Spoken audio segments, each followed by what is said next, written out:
you want to know what it is. A Sampragyada Samadhi e Sampragyada Samadhi. O que é isso, meu Deus do céu? E quais são os tipos de yoga que vão atingir todos esses tipos de samadhi?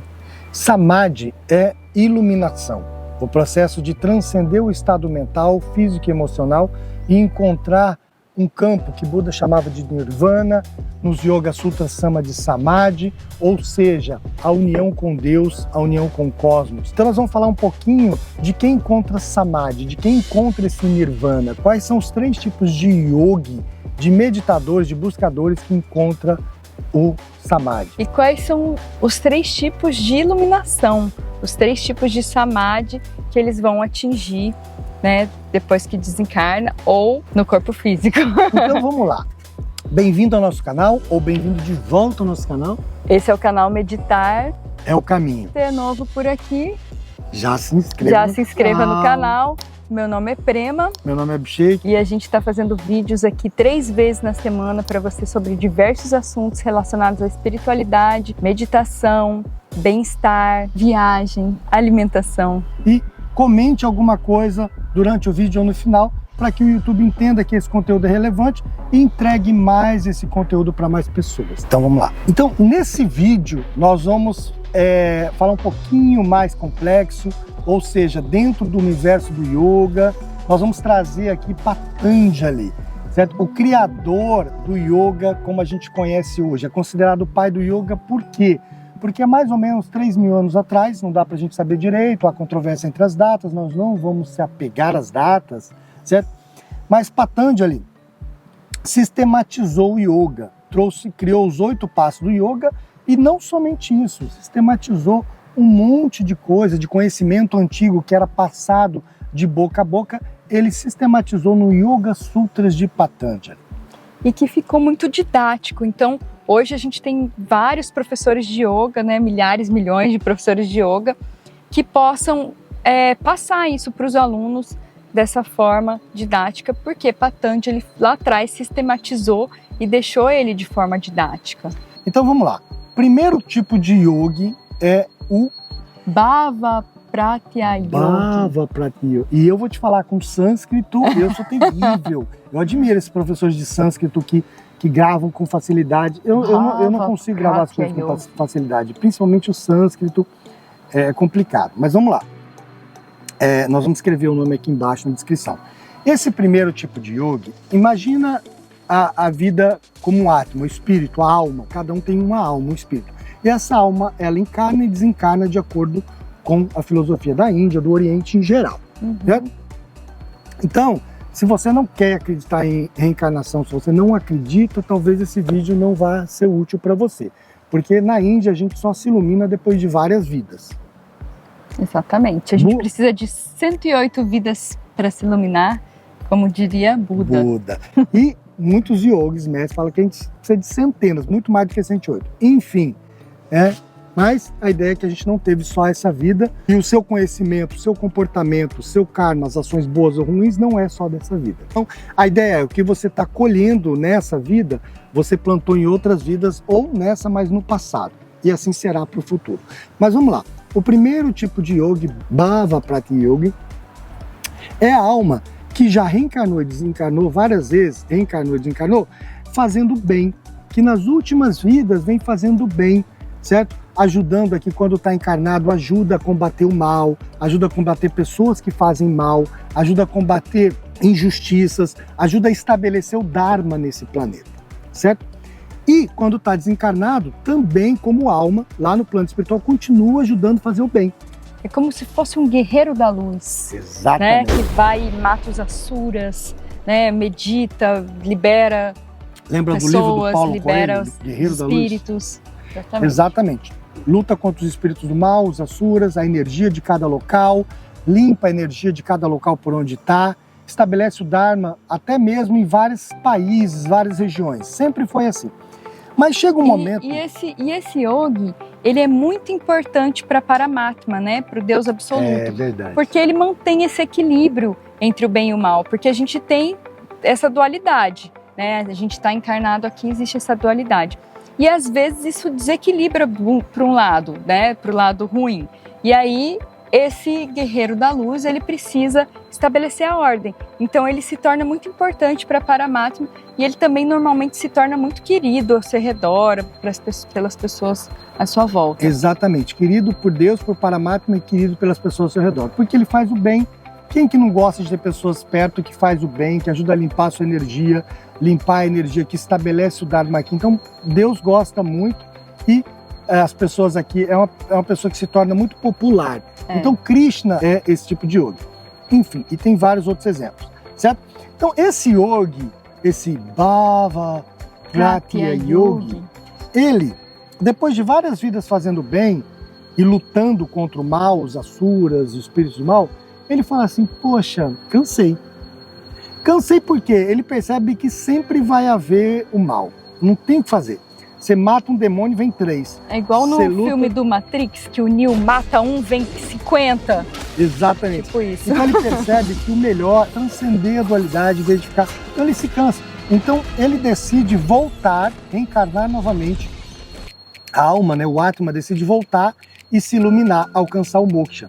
Então ele volta para transcender a dualidade. Então normalmente quando está pronto, ele não tem mais as regras sociais, pode, não pode, deve, não deve, isso é errado, isso não é. Ele vem para quebrar essas regras sociais, inclusive de si mesmo. Ele que se impunha controle, manipulações, né, e prisões. Então ele vem para quebrar isso e se iluminar. E para isso ele precisa ser autêntico, ele ou ela, e ele precisa encontrar um mestre, certo? Exatamente. Porque ele sozinho não vai conseguir se iluminar. E aí ele vai precisar do segundo tipo de yogi que a gente vai falar aqui. Porque esse tipo de yogi, ele não é um mestre, né? Ele é um yogi que busca, guerreiro da luz, e aí ele precisa de um mestre para se iluminar. E esse mestre é o segundo tipo de yogi, que é o Pai Pratya Yogi. O Pai Pratya Yogi, né? E o Pai Pratya Yogi é o mestre que ele não teve essa jornada de vidas de lutar contra o mal, o bem e o mal.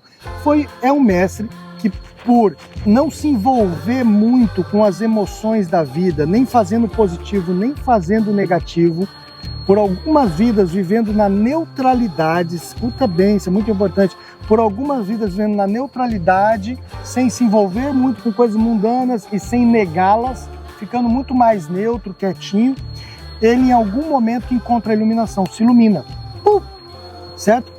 Limpa os karmas, zera os karmas. A iluminação nada mais é que zerar os karmas, certo? E esse tipo de yogi, ele não ficou lutando contra o mal, ou, né? Não, ele estava ali meditando, né? Às vezes numa vida tranquila, sendo alguém que mora num lugar na beira da lagoa, ou enfim, uma vida tranquila que de repente a pessoa se ilumina, desperta por algum motivo, ou fazendo alguma meditação, ou como o Guruji já contou, né? Carregando um vaso de água e de repente o vaso estoura, a pessoa se ilumina. Exatamente. É um acontecimento, um evento único na vida dessa pessoa. Isso. E esse Pratya Yoga, ele é muito importante para a humanidade, porque vocês vão ver, tanto no primeiro quanto no terceiro tipo de yogi, o do meio, o Pai Pratya Yogi, é importantíssimo para iluminar. Porque o primeiro que a gente falou, o Bhava Pratya Yogi, ele precisa do Pai Pratya Yogi para ser iluminado. Ele precisa do mestre. Quando ele decide se iluminar, ele volta e ele vai ter uma jornada de buscar autenticidade, transcender a dualidade, e ele vai ter que encontrar um mestre, que é o Pai Pratya Yogi. Vamos lá, vamos voltar a recapitular um pouco a diferença da iluminação dos dois.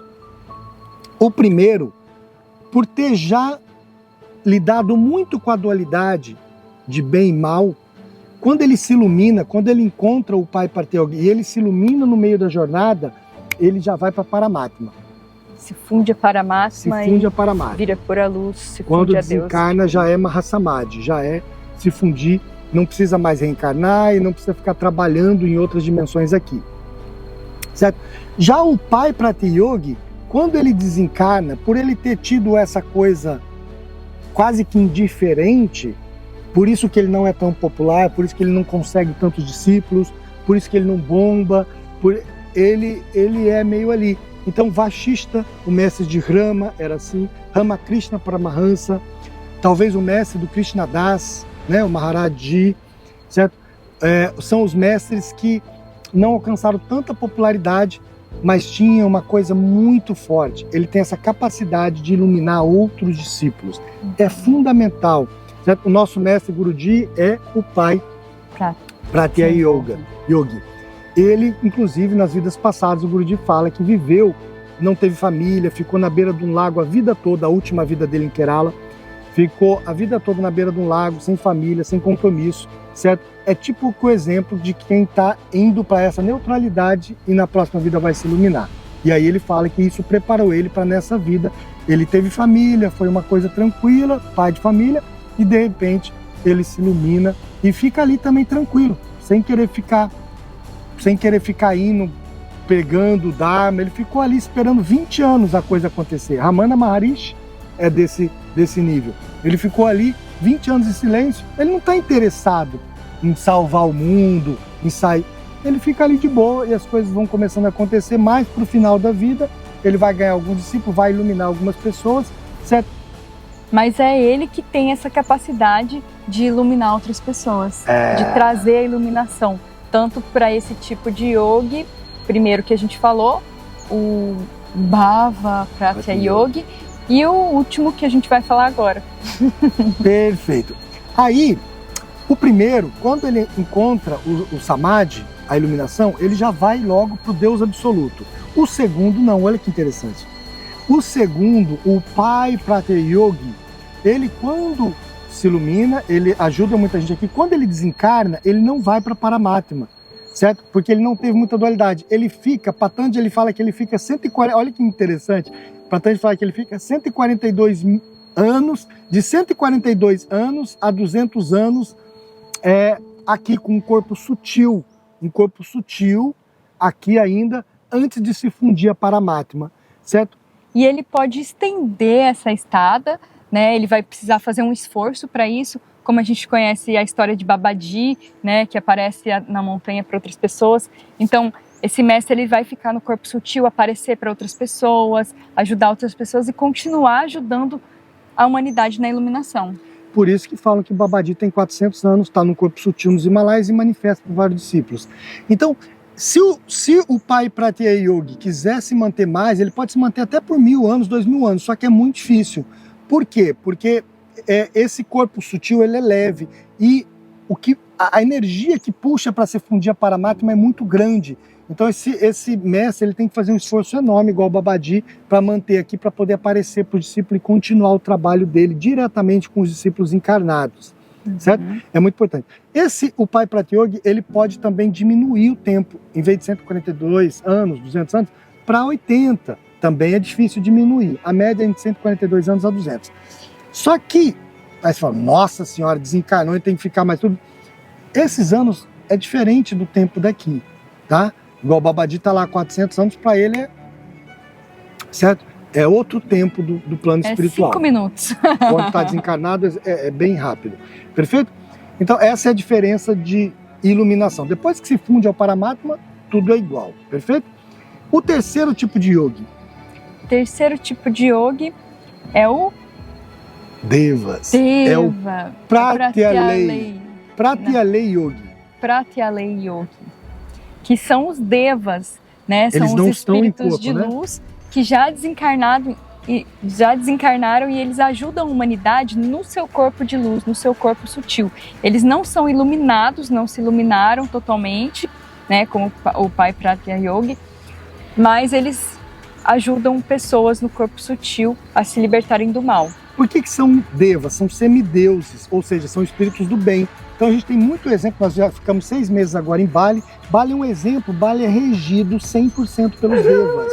Aí claro que tem os Asuras devas, tem os devas do mal também, certo? Mas a maioria, Bali é cultivado muitos devas. Vamos entender melhor. Na Índia, nós passamos pela Oneness de Bhagavan. A Diksha é totalmente regida pelos devas, certo? São esses devas no corpo sutil, semideuses. E no Brasil, nós temos a Umbanda.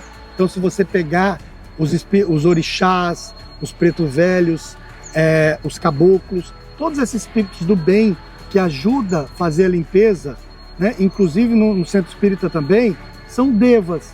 Eles são seres que já não necessariamente precisam reencarnar, eles pegaram uma terceira via, que é a terceira via de chegar num nível de consciência muito grande, que eles não se iluminaram ainda, mas eles também não precisam mais reencarnar. Então eles continuam trabalhando, né, como devas, como espíritos, e eles podem manifestar em várias pessoas ou em vários locais ao mesmo tempo, certo? Só que eles não são iluminados ainda. Eles não são iluminados ainda. E eles vão precisar também do mestre, do pai Pratya Yogi, né? E ele vai conseguir fazer isso, ajudar esses devas a se iluminarem, né? Quando ele tiver nesse corpo sutil já. De 142 a 200 anos, onde ele vai ajudar esses espíritos a ascenderem também e a se fundirem a Paramatma. Quando esses devas, os semideuses, quiserem se sentirem, bom, tô pronto, não quero mais ficar trabalhando aqui através das pessoas, dos médiuns, ajudando, eu quero realmente me fundir a Paramatma. Vai anos aí de consciência desses espíritos encarnados até se fundirem ao Paramatma. E aí, quando eles quiserem, eles vão ter que procurar no plano espiritual o pai Pratya Yogi para iluminá-los, e aí eles se fundem ao Paramatma. No final, quem é melhor? Não tem melhor. Os três são yogis que vão se iluminar em diferentes momentos, diferentes situações, mas vão alcançar o mesmo objetivo, que é Paramatma, que é o Deus absoluto. Exatamente. Então não tem maior e menor. É interligado, interconectado, um depende do outro. Um depende do outro. Certo? Exatamente. É como se fosse uma cadeia, né? De um ciclo, uma Isso. cadeia, como fala? Um ecossistema. Exatamente. Então, é isso, pessoal. Por isso que no Mahabharata, Krishna fala para Arjuna, né? Para de trabalhar com os semideuses e vai para o divino absoluto. Então, isso é quando Krishna quer fazer a consciência de Arjuna entender que se ele quiser se iluminar, ele precisa ir para o Deus absoluto. Mas isso serve até para os devas. Os devas também vão precisar ir para o divino absoluto através do pai Pratya Yogi. E, né? Então, a gente precisa, moral da história, quem não é ainda um pai Pratya Yogi, ou não, quem não se iluminou, provavelmente está no primeiro grupo e precisa desse pai Pratya Yogi. É o mestre que vai ter essa qualidade de dar ao discípulo essa iluminação, o samadhi. E os devas, se até os devas, né, se até os semideuses precisam do pai, quem dirá nós? Então, essa é a moral da história. E dá para se iluminar sem um mestre, sem um pai Pratya Yoga? Dá, mas é muito mais difícil, vai demorar muito mais vidas ou vai dar muito mais trabalho. Krishna falava para muito mais Arjuna, quando sofrimento. perguntou, pode se iluminar sem um mestre? Até pode, até dá para se iluminar sem um mestre, mas vai demorar 2000 vezes mais. É como se você pegasse um caminho muito, muito mais longo sem o mestre. E Osho falava também, dá para se iluminar sem um mestre, mas eu não aconselho ninguém, porque é muito sofrido. Ele falou, eu fiz sem um mestre, pessoal, mas é muito difícil, é muito sofrido, não aconselho a ninguém, ele falava. Então, essa é a deixa para hoje. Espero que você tenha gostado do vídeo. Se gostou aqui, mais uma vez, inscreva-se no canal se você não se inscreveu, obviamente. Clique no botão aí para receber notificação. Compartilhe com seus amigos, com a família. Compartilhe se você gostou. E dá um like também, deixa um like que ele ajuda o canal também ao YouTube entender a relevância do vídeo, entregar para mais pessoas. Comente também, comente o que você acha de tudo dessa loucura, tá? Comente que é muito importante. E também siga a gente nas redes sociais, Instagram e Facebook. Nós vamos colocar aqui embaixo. E comenta se tem algum vídeo que você quer que a gente faça. Então, deixa aqui pra gente a sugestão. Namastê. Namastê.